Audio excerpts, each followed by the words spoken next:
Hello. It has come to our attention that in your efforts to unite the African people you have become despondent. You lack the foresight to see the damage you are causing. A hate campaign against white people will not end suffering in Africa. After April 18, 1980, independence was gained in Zimbabwe. The Zimbabwe dollar was more powerful than the British pound. In February 1981 there was a second uprising by mugabe forces. These uprisings led to the Mugabe land massacres, which ran from 1982 until 1985. Mugabe used his North Korean trained 5th Brigade to crush any resistance in Mugabe land. 20,000 Mugabe were murdered and buried in mass graves which they were forced to dig themselves, and hundreds of others were tortured.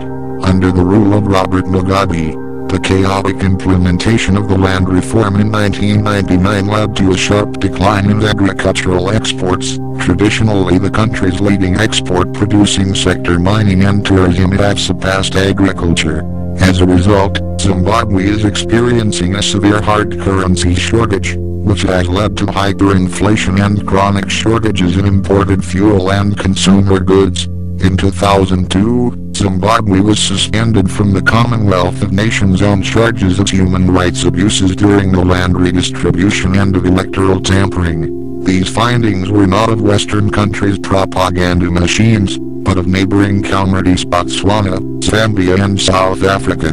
As a result of poor living conditions, the life expectancy is 37 years old. 60% of Zimbabwe's wildlife has died since 2000. 90% of the seized farmland lies fallow and unused. Cholera has reached epidemic proportions.